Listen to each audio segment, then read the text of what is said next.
Welcome to Asian ID in a digital landscape oversaturated with fleeting trends and formulaic storytelling. It takes something truly explosive to capture the audience's attention within seconds. And Meteor did exactly that. The moment it premiered on the Hangzhou short drama platform, it didn't just attract viewers, it ignited the internet. Even before its release, reservations had already surpassed 3 million, signaling not only anticipation, but a kind of collective curiosity.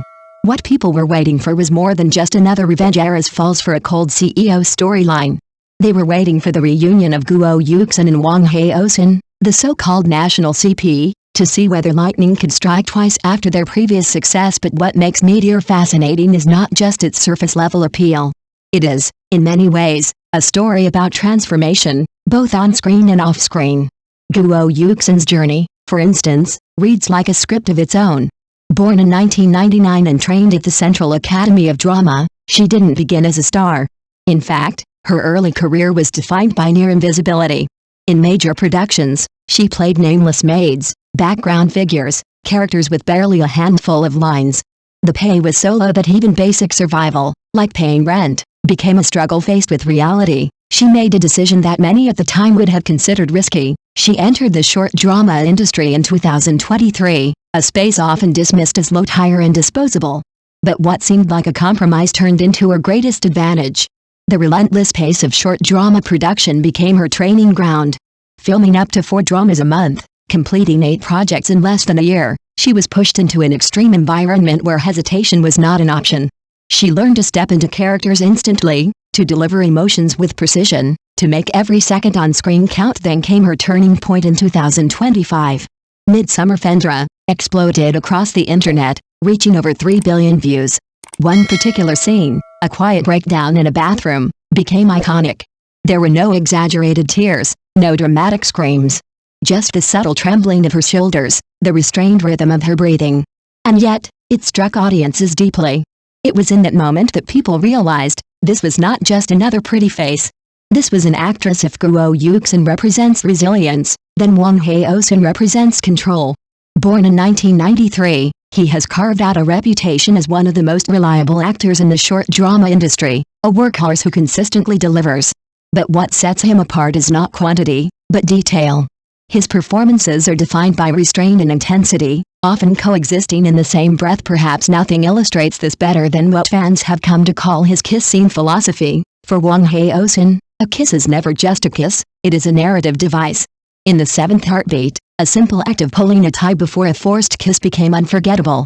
In Burning Love, a scene where he holds a gun to a rival while pulling the female lead into a kiss was not just shocking, it was emotionally charged, almost dangerous.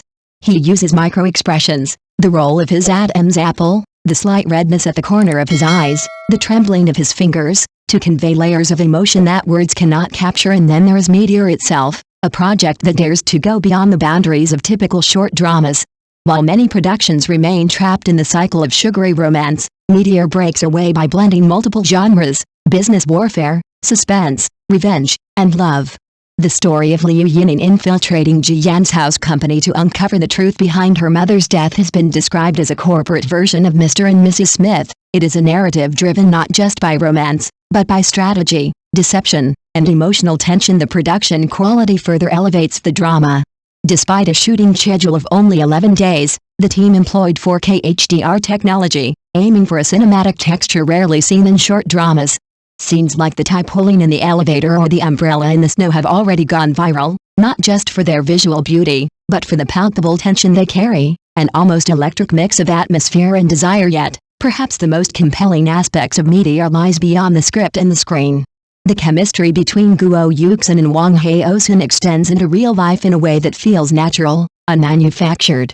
It is in the small gestures, the thermos she casually hands him at the opening ceremony, the way he instinctively steadies her chair, the concern in his voice after an intense scene. These moments, unscripted and unpolished, blur the line between performance and reality. In March 2026, when Wang Haozhen flew to Hangzhou just to visit Guo Yuxin on the first day of work, her spontaneous hug and their effortless closeness once again sent fans into a frenzy. It is this authenticity that transforms them from just another on-screen couple into something more, a phenomenon where chemistry becomes currency, and emotional connection becomes value. But behind the glamour lies a harsher truth. The rise of Meteor also reflects the brutal ecosystem of the short drama industry. Fast-paced, unforgiving, and relentlessly competitive, it leaves no room for pause. Actors move from one set to another with barely a moment to breathe. There is no such thing as waiting for the right role. In this world, stopping means disappearing, and yet, despite its speed and efficiency, something unexpected is happening. Audiences are beginning to demand more. They are willing to pay not just for content, but for quality, for emotions that feel real, for stories that resonate, for moments that linger. So when Meteor invests in cinematic visuals, when it crafts a single kiss scene with such deliberate intensity, when it builds characters who are flawed yet deeply human, it raises a question that goes beyond entertainment itself. Are we really paying for a fictional love story on screen, or are we, perhaps, paying for the illusion of a kind of love that we fear no longer exists in our own reality? Thank you for watching the video. See you again.